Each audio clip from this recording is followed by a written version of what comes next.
Hello friends, જય શ્રી કૃષ્ણ. સ્વાગત છે તમારું મારી ચેનલમાં. તો આજે તમારી સાથે નવી રેસીપી લઈને આવી ગઈ છું. એ છે મંચુરિયન. તો આજે આપણે સરસ મજાના ઘરે જ મંચુરિયન બનાવશું, જે બહાર જેવા જ બનશે. તો ચાલો આપણે બનાવવાનું ચાલુ કરીશું. તો મંચુરિયન બનાવવા માટે આપણે આટલી સામગ્રીની જરૂર પડે છે. એ છે કોબીજ લઈ લેવાનું છે, અને એક નંગ મેં ગાજર લીધું છે, તીખા 2 મરચાં લીધા છે, લસણ થોડું લીધું છે, અને આદુના કટકા નાના 2 લીધા છે, અને લાલ મરચું પાવડર જોશે, અને આ મેંદો છે. મેંદાનો જે લોટ આવે છે એ લઈ લીધો છે, ને આ કોર્નફ્લોર છે. એ બંને નાખવું ખૂબ જરૂરી છે મંચુરિયનમાં. અને આ મરી પાવડર અધકચરો મેં ખાંડી લીધેલો છે, અને આ ટેસ્ટ મુજબ નિમક નાખીશું. તો સૌથી પહેલાં આપણે આ જે મરચાં અને લસણ આદું લીધું છે એને ખાંડી લઈશું ખાંડણીમાં, અને આ 2 વસ્તુને આપણે ખમણીમાં ખમણવાનું છે. તો ચાલો આપણે ચાલુ કરીશું. તો ફ્રેન્ડ્સ, આપણે લસણ આદું અને મરચાંને ખાંડી લીધા છે, ને એક વાટકીમાં કાઢી લીધા છે, અને આ કોબીજના 2 નાના ભાગ કરી દીધા છે, જેથી આપણે ખમણવામાં સહેલું પડે. કોબીજને સરસ ધોઈ અને આ રીતે તાજું કોબીજ સરસ લઈ લીધું છે, અને ગાજરની છાલ આપણે કાઢી નાખેલી છે. તો આવી રીતે ખમણી લઈ લેવાની તમારે, અને એક બાઉલમાં આવી રીતે ખમણી લેવાની છે. તમારે ચોપરમાં કરવું હોય તો પણ તમે કરી શકો છો. એકદમ ઝીણું આપણે ખમણ થવું જોઈએ એ રીતના તમારી પસંદગી મુજબ તમે કરી શકો છો. બધું જ કોબીજ અને ગાજર આવી રીતે જો આટલું ઝીણું થશે. આપણે પહેલાં ખમણી લેશું. તો આપણે કોબીજ અને ગાજર 2 સરસ ખમણી લીધું, તમે જોઈ શકો છો. તો પહેલાં આપણે 2ને મિક્સ કરી લેવાનું. આવી રીતે સરસ મિક્સ કરી લીધું. હવે છે ને આને હાથમાં લઈને થોડોક ભાગ લઈને આમ દબાવવાનું, જેથી એમાં પાણીનો ભાગ વધારે હોય છે. તો આપણે મંચુરિયન બનાવવામાં વધારે મેંદાની જરૂર પડે છે. મંચુરિયન સારા નથી બનતા. તો આમ હળવા હાથે નીચોવી અને આપણે પાણી નીકળે એટલું કાઢી લેવાનું છે. ફ્રેન્ડ્સ, કોબીજનું પ્રમાણ તમારે મંચુરિયન બનાવવામાં વધારે લેવાનું. 2 કપ જેટલું કોબીજ હોય તો અડધો કપ જેટલું જ ગાજરનું માપ તમારે લેવાનું. આ રીતે દબાવીને હું પહેલાં પાણી બધું કાઢી લઈશ. જો કેટલું બધું પાણી છૂટે છે. કોબીજમાં વધારે પાણી હોય છે. આ પાણીને આપણે એક બાઉલમાં લઈ લેશું. એનો આપણે યુઝ કરવાના છીએ ગ્રેવી બનાવશું ત્યારે. તો અત્યારે બધું જ આ રીતે પાણી નિતારીએ આપણે પહેલાં એક વાસણમાં આ ખમણ લઈ લેશું. તો ખમણમાંથી બધું જ પાણી આપણે નિતારી લીધું. આ રીતના આટલું પાણી નીકળ્યું છે એ આપણે સાઈડ પર રાખી દઈશું, જે ગ્રેવીમાં આપણે યુઝ કરીશું.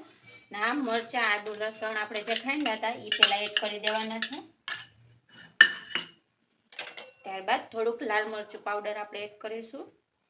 તીખાશ તમારી ટેસ્ટ મુજબ તમે નાખી શકો છો. હવે મરી પાવડર એડ કરીશું. અડધી ચમચી જેટલો મરી પાવડર આપણે નાખીશું. નિમક નાખી દેશું ટેસ્ટ મુજબ.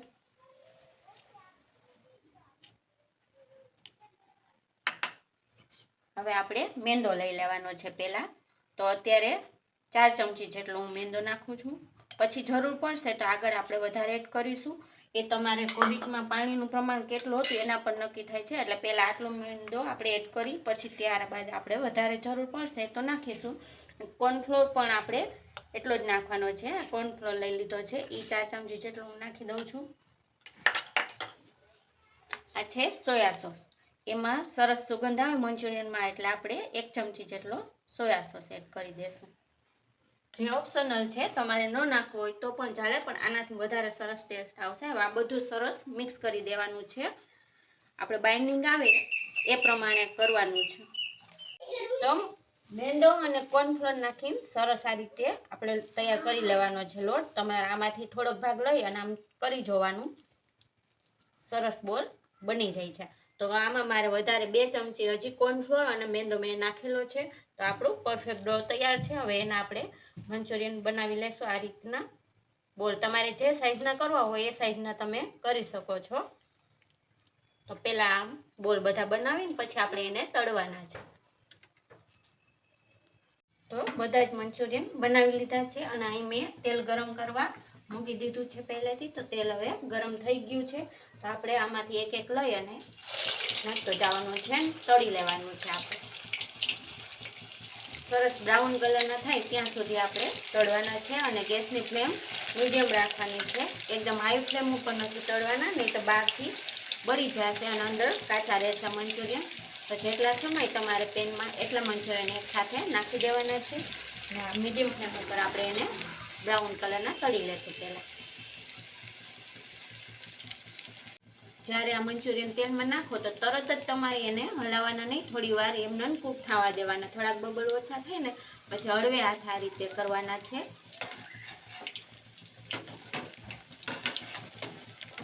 આ રીતે ધીમે ધીમે હલાવતું રહેવાનું પછી થોડી વારે, એટલે બધી બાજુથી સરસ ચડી જશે ને બ્રાઉન થઈ જશે.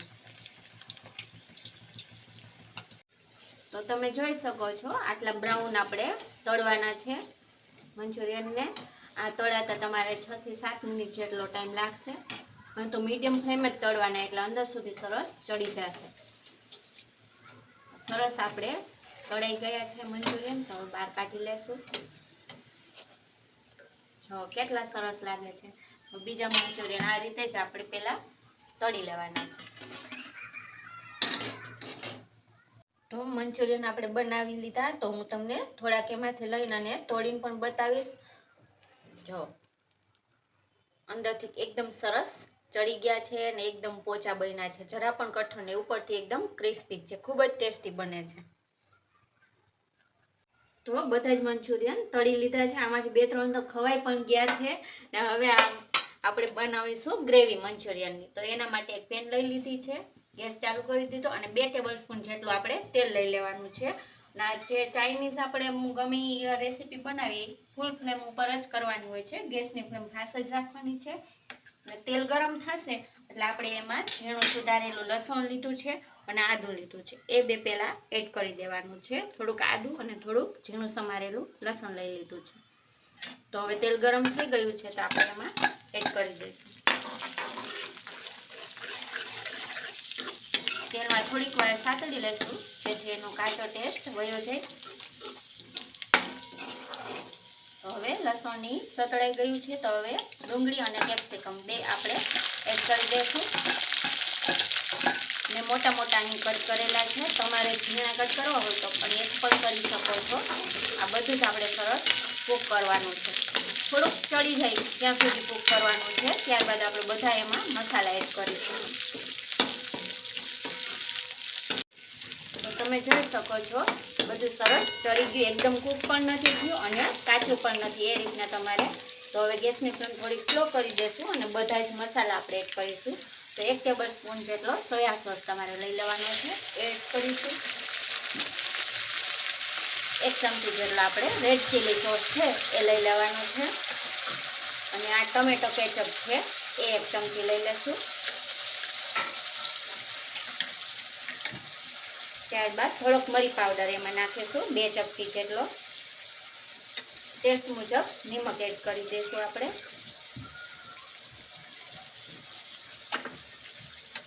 બધું સારી રીતે આપણે મિક્સ કરી લઈશું. અડધી ચમચી જેટલું અહીં વિનેગર લીધું છે એ એડ કરી દઈશું. બધું સરસ મિક્સ કરી અને આપણે હવે ગ્રેવી બનાવવાની છે એટલે આપણે પાણીની જરૂર પડશે. તો પહેલાં આપણે જે આમ કોબીજનું પાણી આપણે નીતાર્યું હતું એ એડ કરી દઈશું.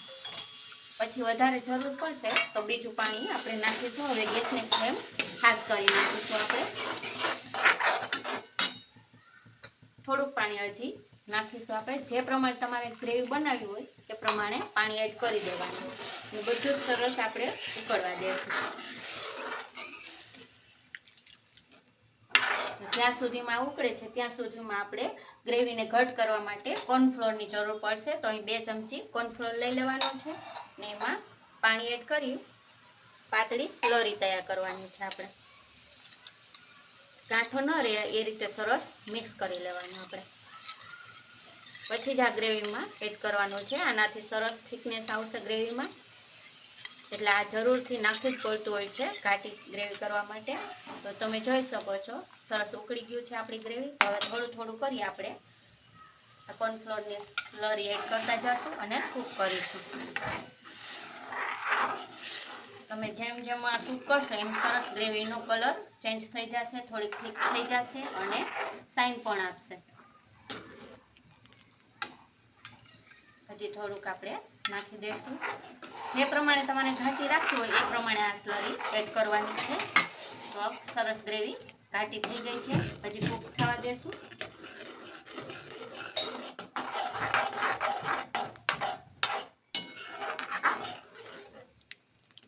કલર પણ ચેન્જ થઈ ગયો ને. હવે થોડોક આપણે સોયા સોસની જરૂર પડશે. આપણે ડાર્ક કલર નથી એટલે અડધી ચમચી હજી સોયા સોસ એડ કરી દઈશ.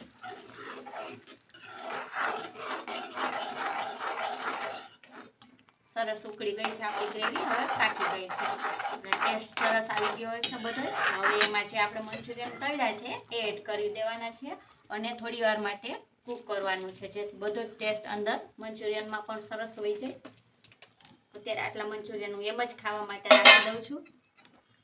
એમ પણ એકલા મંચુરિયન પણ ખૂબ જ ટેસ્ટી લાગે છે. તમે એમ ન ખાઓ, સોસ જોડે જ ખાઓ, બહુ મસ્ત બને છે. તો 2 મિનિટ માટે આ રીતે થોડી વાર ઉકળવા દઈશું. તો તમે જો સરસ ઉકળી ગયું છે.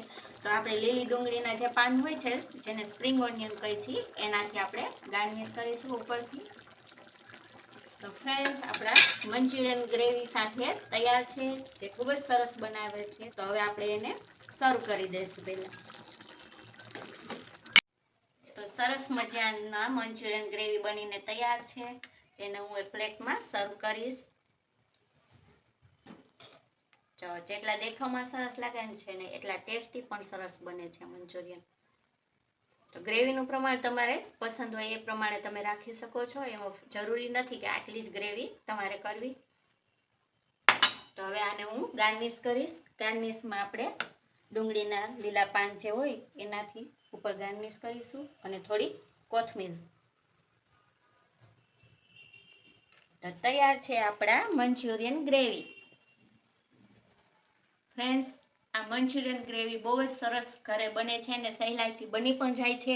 તો તમે એકવાર ઘરે જરૂરથી બનાવજો. જે બહાર હોટલ જેવો ટેસ્ટી બને છે. તો મારી રેસીપીને લાઇક અને શેર કરવાનું ભૂલતા નહીં. અને હજી સુધી અમારી ચેનલને સબસ્ક્રાઈબ ન કરી હોય તો સબસ્ક્રાઈબ કરી દેજો. Thank you.